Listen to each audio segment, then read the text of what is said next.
Prime's exclusive wildcard playoff game is Saturday night. Jordan Love and the Packers take on Caleb Williams and the Bears. Not a Prime member? Sign up for a 30-day free trial to stream the game. That's going to be caught for the touchdown. NFC North rivals square off in the latest chapter of the NFL's oldest feud. The Packers and Bears in Prime's exclusive wildcard playoff game. Saturday, 7:30 p.m. Eastern. Only on Prime. Sign up for a 30-day free trial today. Restrictions apply. See Amazon.com/Amazon Prime for details.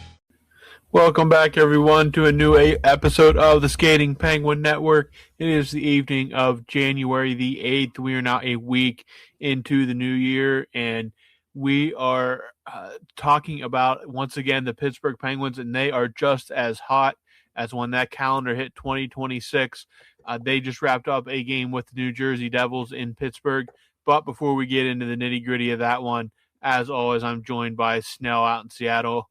Snail, how was your Thursday? I know we just talked yesterday, so if you listened to yesterday's episode, there's not much to update on between then and now, but how was your Thursday out there in the Northwest? Well, I'll be honest with you, Robbie. I slept in till about 3 p.m., so I got up and I had my morning coffee. That was about game time. At about for you. 3:15. Yeah, did a couple of chores around the house, did some dishes from the night before. Had a late night last night, just hanging out. Nothing, no need to, when you're this age, Robbie, you don't really need a like an event or anything to pull an all-nighter type of deal. So my day didn't start till about 3:15, 3:20, and then I just did chores until it was game time. And sat down and I made a little bit of soup, had some warm soup. So I mean, it's just been a cozy. It's dark, it's rainy here. It is. Yeah. So, just a cozy evening, sit down and watch the Penguins play the Devils. Couldn't ask for a better Thursday. That's the life of a painter for you during the winter. Sometimes you're busy and sometimes your day doesn't start till mid-afternoon. How are things out east in Western PA? It was another January day. It was it's so warm. It was about mid-50s today. So all that snow we got is gone. And there is rain coming, but it's really supposed to stay pretty warm until like Sunday. And even then, it's only supposed to get down into like a more seasonable temperature, but more like the 30s, not like the teens or lower than that. It's supposed to be a pretty mild couple weeks here, the first few weeks of January, and even the extended forecast, nothing brutally cold, which I'm fine with the snow. It's the brutal cold that can really, the one that just it gets into your bones. That's the ones that can be tough to get through. But no, I mean, the weather's been very unseasonable, but hey, better than a snow up to your neck or temperatures down to the negative. So overall, not bad. Not much of a change from when we last talked, but the only thing that really has changed since we last talked is the Penguins were on a 5-game win streak after their weekend sweep against Detroit and Columbus, and now we can make that 6 games straight with a win. That is it was actually the season high was a 5-game win streak. They have now extended that season high win streak to 6 with a 4-1 pretty dominant performance over the New Jersey Devils. The first period was not the best. They looked like a team that hadn't played in 3 days. They're just adding to the Devils' misery, though. The first period was Stuart Skinner played out of his mind in the first period. What a great showing. We'll talk more on Stu here in a little bit. But the Penguins, again, Jersey, a team that we talked about on yesterday's episode, a team that it gives them headaches. No matter what the situation is, just causes the Penguins so many problems. That was certainly not the case in this one. Jersey is reeling. The Penguins are rising. And you saw 2 teams in this game that are going in polar opposite directions right now. But, hey, the way they went into the Christmas break, they were limping in, had won 1 game basically in 3 weeks, and now they're rested, they look good, they're confident, and we are riding high with 6 in a row now after a 4-1 win. Yeah, I believe they said on the broadcast there that this is the first 6-game winning streak since 2022. And I believe that's I'm probably not quoting you on that. That's just what I heard, and whether I'm sure it's true or I believe I heard that correct. So, hey, we'll take it, man. And this is one of those games where like the Penguins for like the last couple of years, when they play a team that's reeling or a team that's in a slump, it seems that the Penguins always end up being the slump buster for them, or they end up being the team that they're able, the opposing team's able to kind of, turn things around against. And I've always just said, can we just step on a team? Like if a team's reeling, no one has ever had mercy against the Penguins, and why should you? The Penguins need to step on these teams when they're down. And thankfully it was, I don't want to call it a complete drubbing. Like you said, Stuart Skinner, he was good when he needed to be, and they're getting that good goaltending. It's not like it was, that team is dangerous. No matter how bad they are, like you said, there's a history of them giving the Penguins such problems. Whether they're a playoff team or not, the Penguins being a playoff team or not, the Devils have in the last 4 years or so given them quite a bit of trouble at times. So just happy that they just didn't let up. They were good top to bottom. That fourth line, man, we'll talk about them probably here in a bit, but that fourth line with Lizotte back, Lizotte's just the piece, man. Like they called it the heartbeat line? I think they were calling it the heartbeat line. I saw the heartbeat line. I saw them calling the LAD line, LAD, for Lizotte, Achari, and Dewar. I've seen them. They, whatever you want to call them, they are finally, after years of the Penguins having basically a non-existent bottom six. Not only do they have obviously the kid line, the third line, they have this fourth line, which I mean, it's just when these three are on the ice together, it's just total magic. And it's no mistake that Achari and Dewar were not the same players they were when Lizotte was out. They look like they're revitalized, and this line is just like it's like it's putting a team in the grave. Like when they're in this situation, they just go out there. They're not going to score every time. They did tonight, which was great, but they just go out there and they just bury teams. They just count on them every situation. Just saw no mistakes. Just go out there, put in a good shift after good shift, and really just make it miserable for the opponents. And again, these are not the kind of shifts they were getting when they were blowing all those leads. The Penguins were up 3-0 after 2 periods in this one, and you're still going to have PTSD from back in December until they start winning these more regularly. And they have now. They've won a couple of these games in a row now, where they've led going into the third period or in the third period and shut it down. And this line just goes out there and gives opponents nothing, and it's wonderful. This line is the perfect fourth line for this team. Dan Muse has full faith in them. They have full faith in themselves. And tonight, again, just were relentless on the puck and were rewarded with their efforts with a goal by Blake Lizotte. But Noel Acciari and Connor Dewar were both getting the assist on that goal as well. So a complete line effort to put this one on ice.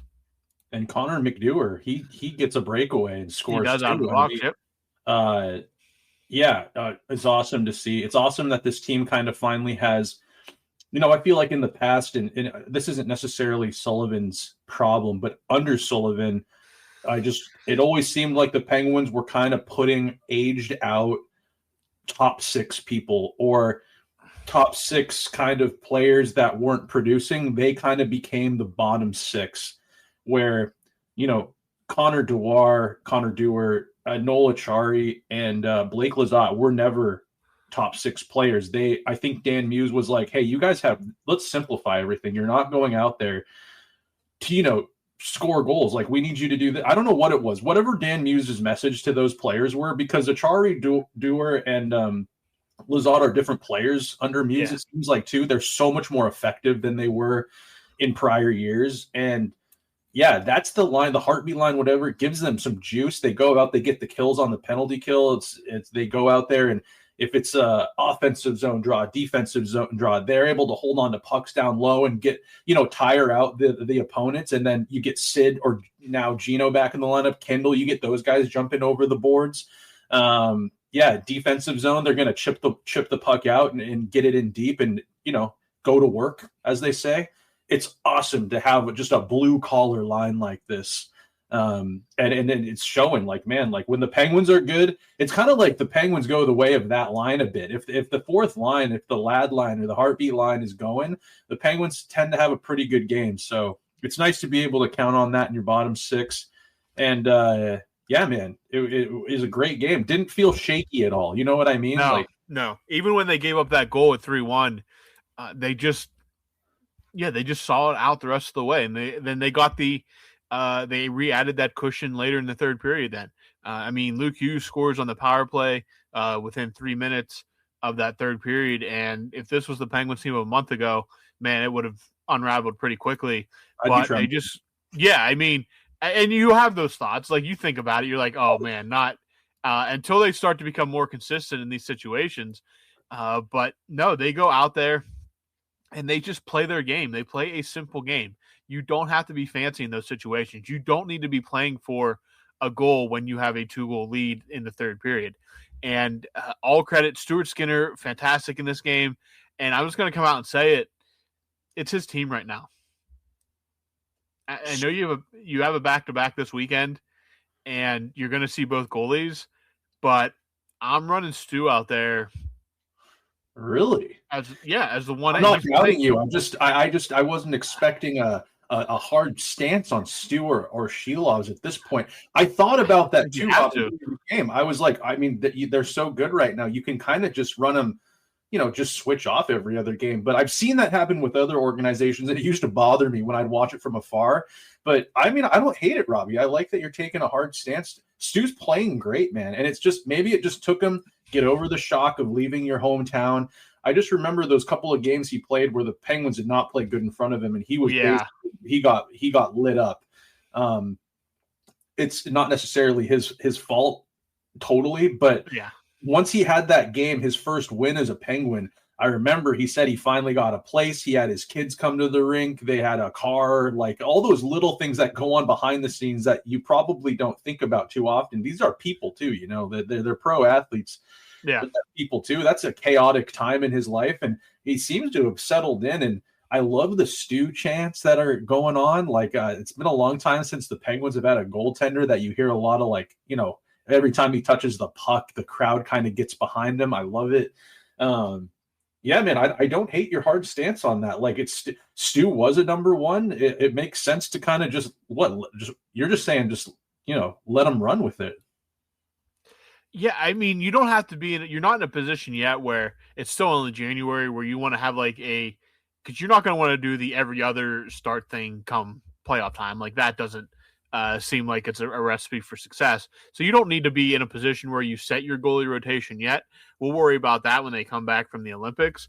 But, I mean, I think you're in the position now. You just got to put your best lineup out there every night. And unless Skinner has a massive, laying the egg type of game, I just think he is your veteran goalie. He has been in this position. I mean, he's been to consecutive Stanley Cup finals.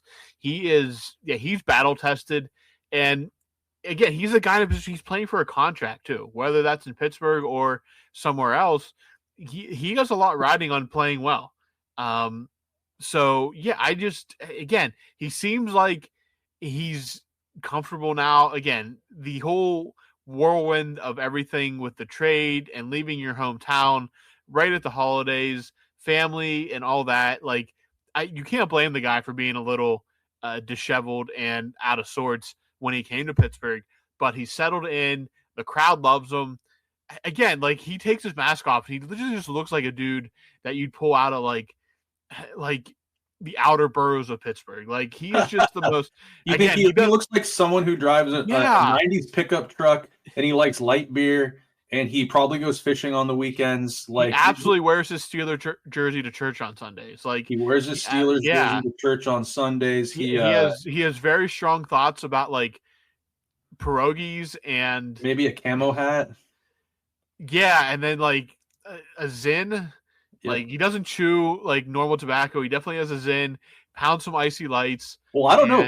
I could see him throwing in an old school skull with that big mustache and spitting into a Gatorade bottle. I guess. And then on the weekends, he gets out his bow and he's in the woods hunting or fishing at some little stream nearby wherever he lives. He wears tight Levi's with a belt buckle.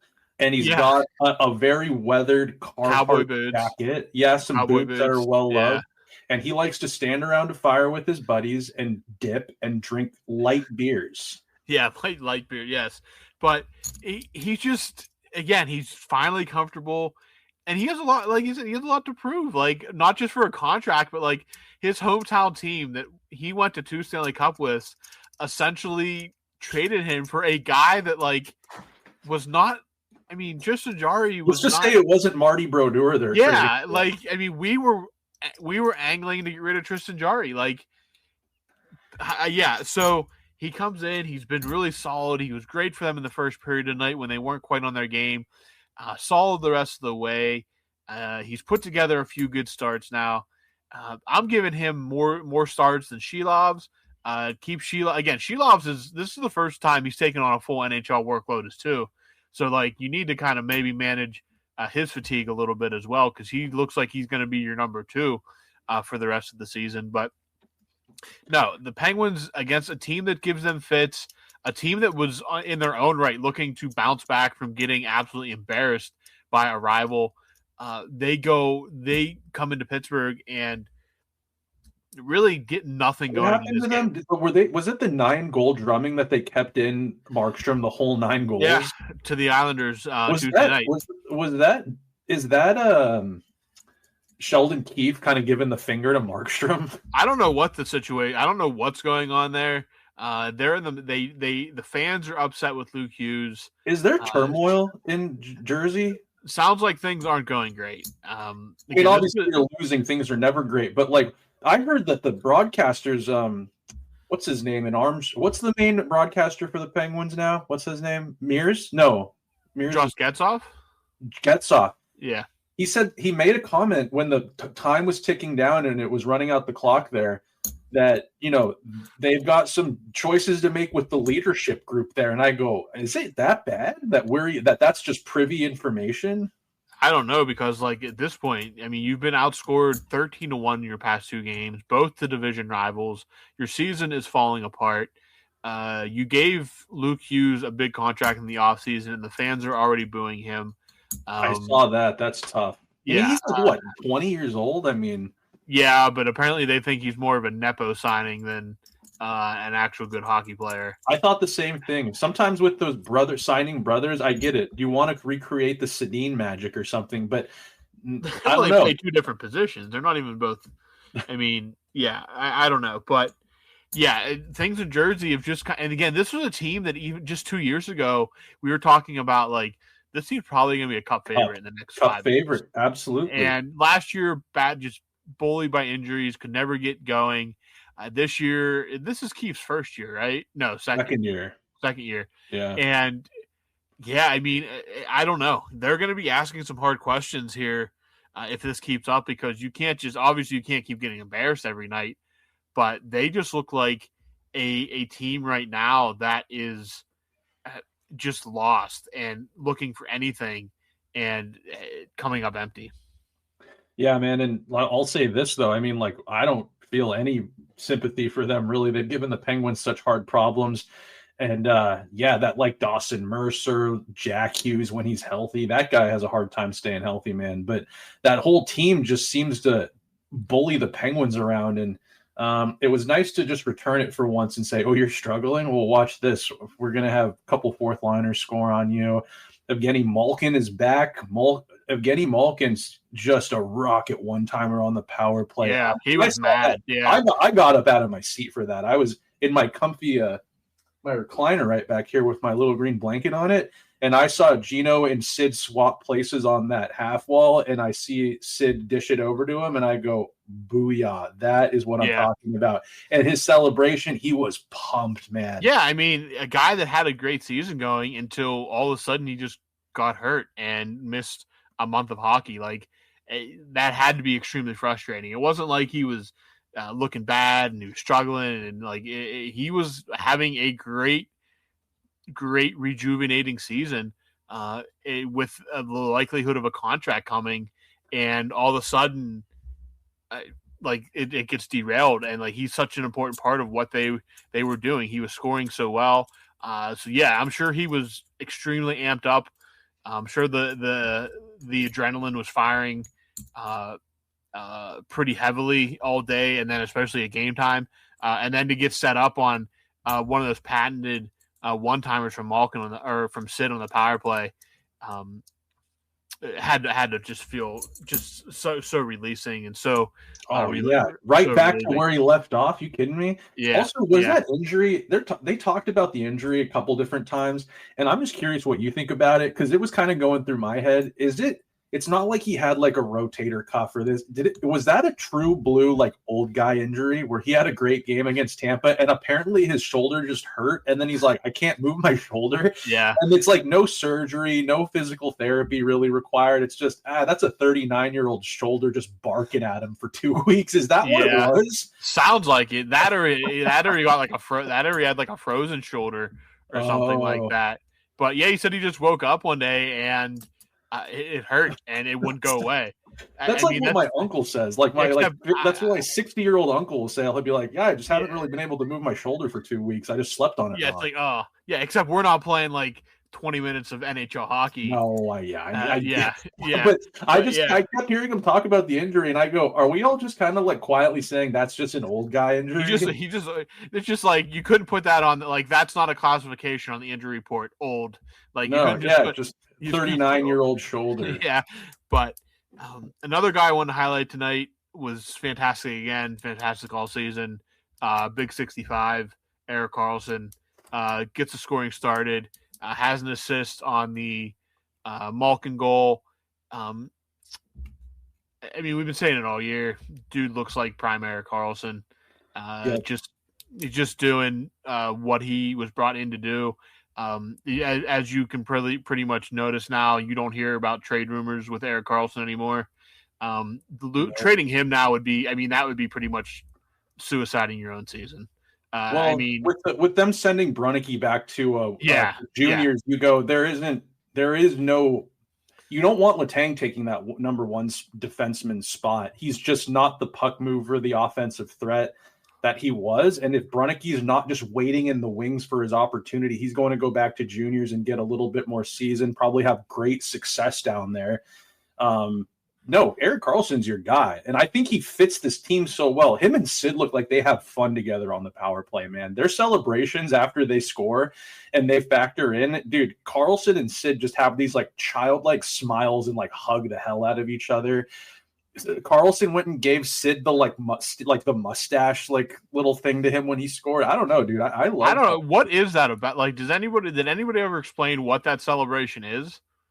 I saw a post about it one time, like just flipping through the feed, and I know that like when we were young, that was like quite an inappropriate type of deal. Like there was some sort of like what's that dictionary, that like rogue dictionary online that you go and learn? Urban Dictionary. There's like an Urban Dictionary. If you're listening, you can. I'm not going to bring it up on here. You go ahead and go down that rabbit hole. That's what I always thought it was. But then I saw like a post about it, and it was some sort of mustache celly. But it's not Sid doing it. It's Karlsson giving it to him. So I don't know what it is, but it's hilarious.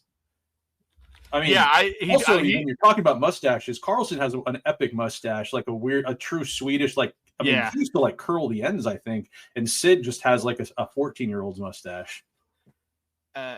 He does have that very almost like a villainous mustache, like something you see him or Karlsson's. Karlsson. Yeah, Sid always had the it kind of is their mustache, like kind of there. Like it was always really funny when he was like a 24-year-old and could barely grow facial hair. It's a little bit more respectable now the older he's got, but Karlsson has that like twirl around. Bond villain. Yeah, Bond villain twirl around in your chair with your like twirling your mustache ends kind of mustache. Yeah, he has a very Jack Sparrow. He's got like the Jack Sparrow mustache. He does kind of have the Jack Sparrow mustache, but Karlsson is he's as advertised. I mean, this is who we thought we were getting a couple years ago in that big trade that Dubas made. And absolutely. You heard him kind of fire a couple shots at Sullivan a few weeks into the season, and someone asked him, like, what's attributed to your like bounce back play, and he goes, it's just nice to have a coach that's letting me do the things I do know how to do and not the things I don't know how to do. And that's Karlsson for you. That's honesty, and it's working for him. So whatever. Dan Muse probably just said, we're not gonna do things. I mean, how how many times do we talk about it, Robbie? Watching him play in the other organizations, we go, why isn't he doing that here? And he is now. He is now. He wasn't very shy about what he said about Mike Sullivan, or not directly, obviously didn't name drop, but it was very like you didn't have to be a code breaker to understand what was being said. But fantastic. Like again tonight, like you had all the big guns going. The fourth line absolutely ate the Devils alive. Everything just clicked. Stuart Skinner was good. You limited their chances. And this is a recipe for success for the Penguins. And it's not a fluke anymore. We're in the second half of the season now. It's a good hockey team. They are a good hockey team. It's a good hockey team. I'm not going to guarantee, obviously, a playoff spot because there's too many variables involved. But it's simply put, they're a good hockey team. That is the matter of fact right now. And it's a fluke if it happens in October. It's not a fluke now. We're in the second half of the season. This is a good hockey team. This is a team that is responding to their coach. The old guys have found some kind of elixir and looking young again. Crosby's always just Crosby. The young guys are playing great hockey, and then the role players are doing exactly what they're paid to do. And when that kind of clicks, it results in nights like tonight.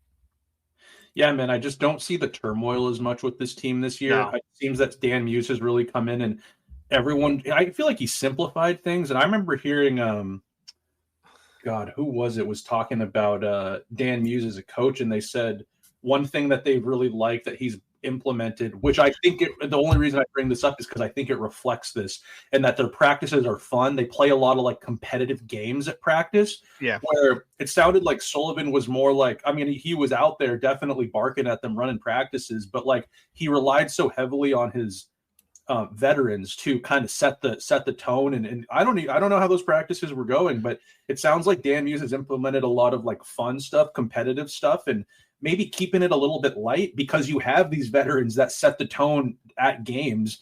It's like practices, like let's work on compete. Let's battle against each other, make each other better, test each other. Like, I don't know. It just seems like it really feels like for the first time in a few years that this is like a true, a team. Like they've got a real team vibe. It's not Sid and Gino and the veterans, and then you've got a bunch of schleps on the bench that need to pull their weight. It feels like everybody is really playing a part as like a team. And you know what I'm trying to say? I feel like it has that vibe this year more so than it has in the past.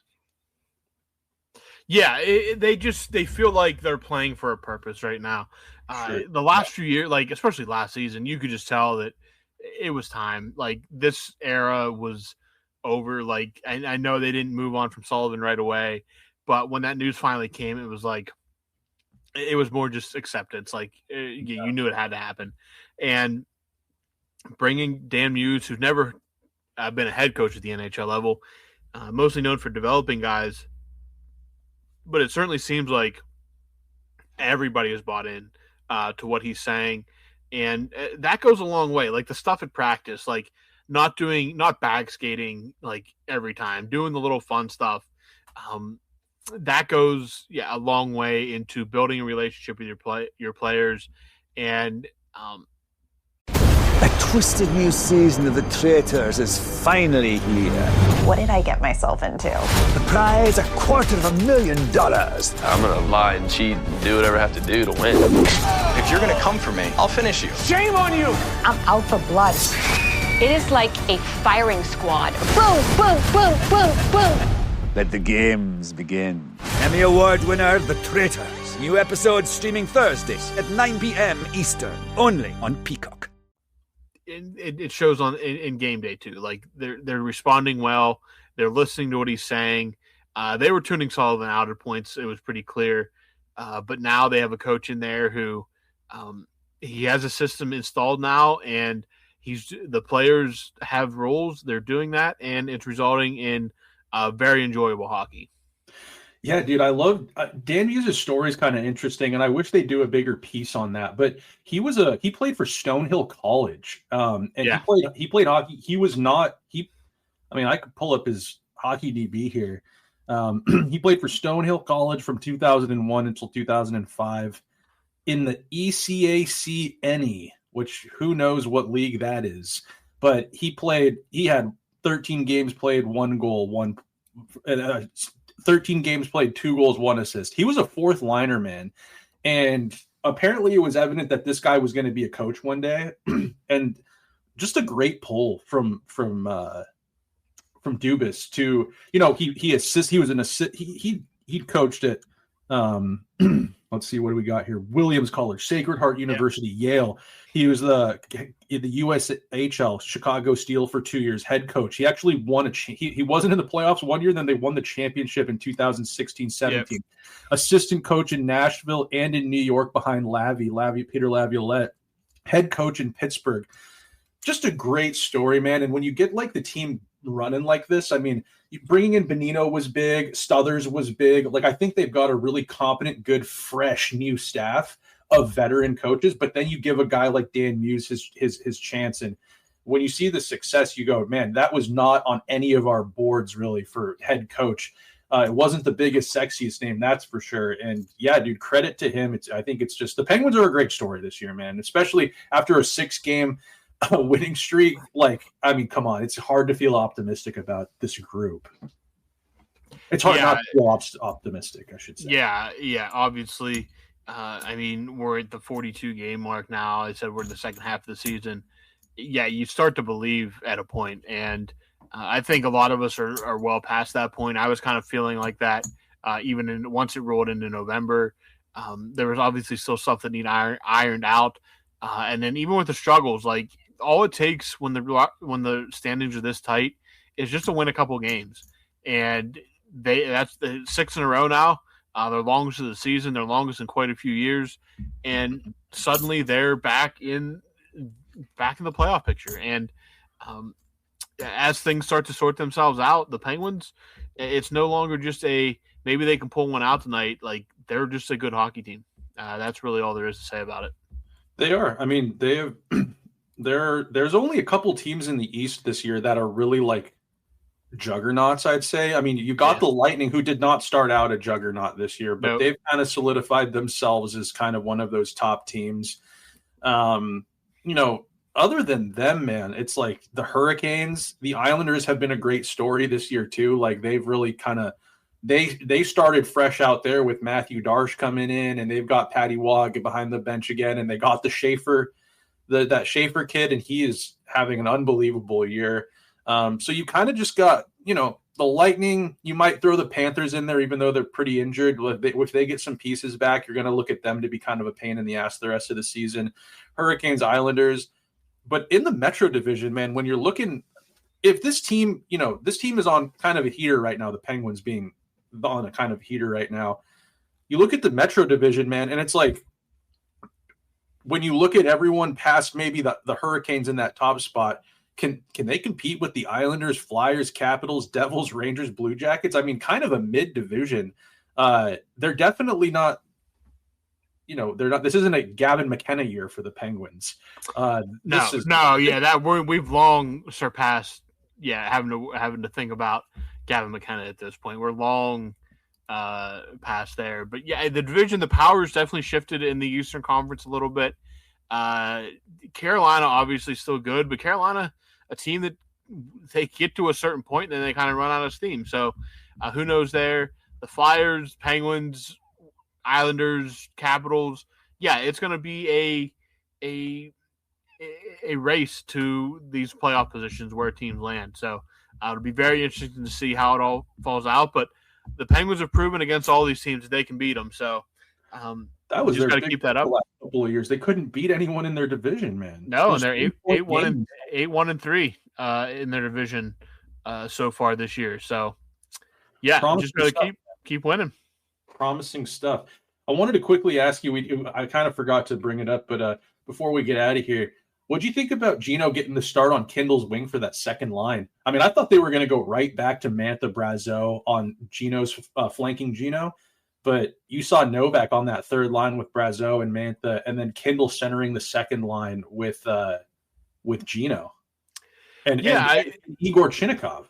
Yeah, I knew that like Malkin had been taking some line rushes there, But really, the way that big guy line was clicking before Malkin went down, I really thought they'd go back to that right away. But no, I don't mind Muse throwing something new out there to see what happens, and if it ends up not working, you just kind of go back to what was working. But no, I think getting Malkin out there in a wing position, and then what that has to mean to a guy like Kindle to be flanked by Evgeny Malkin has to be surreal. So good all around.